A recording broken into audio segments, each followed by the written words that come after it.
আমাদেরকে যখন চোখ বাঁধা থাকতো তারা আলাপ আলোচনা করতো যে এদেরকে গুলি করে ফেলি বা ক্রস ফায়ার দিয়ে দেয়।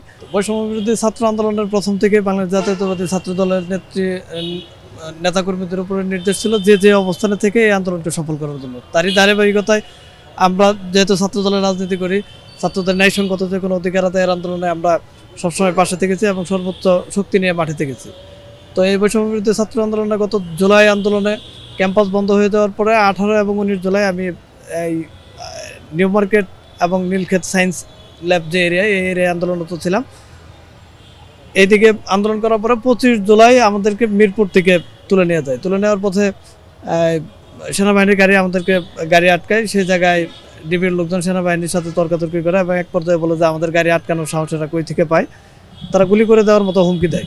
তা আমাদেরকে সেনাবাহিনীকে গুলি করে দেওয়ার মতো হুমকি দেয়।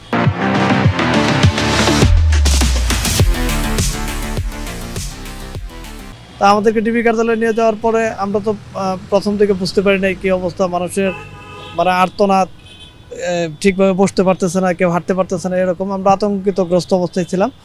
তো আমাদেরকে প্রতিদিন যখন ডাকতো, মানে কেউ একজনকে ডাকলে সবার মধ্যে একটা আতঙ্ক কাজ করতো, কারণ একজন সুস্থ মানুষ যেত, তারপরে সে ঘুরিয়ে আসতো বা হাত পায়ে এই জায়গায় আঘাতের চিহ্ন থাকতো। তো এই সময় দেখা যেত একদিন বাংলাদেশ জাতীয়তাবাদী দলের যুগ্ম মহাসচিব শহীদুদ্দিন চৌধুরী আনি ভাই একদিন রাগারাগি করছে ডিবি সদস্যদের সাথে যে আমার ছেলেপেলেরা সুস্থ অবস্থায় যায়, তাদেরকে নির্মমভাবে আঘাত করা হয়, তারা ঘুরিয়ে ঘুরিয়ে আসে। এগুলো নিয়ে অনেক কথাবার্তা বলা হতো। আমরা পরিবারের সদস্যদের সাথে যোগাযোগ করার জন্য বারবার তাদের কাছে বলেছি।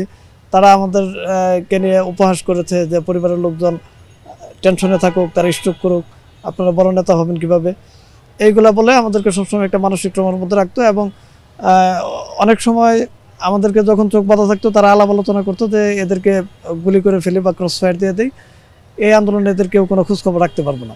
এরকম শারীরিক এবং মানসিক নির্যাতনের মধ্যে আমাদেরকে ডিবি কার্যালয়ের দিনগুলা অতিবাহিত হতো।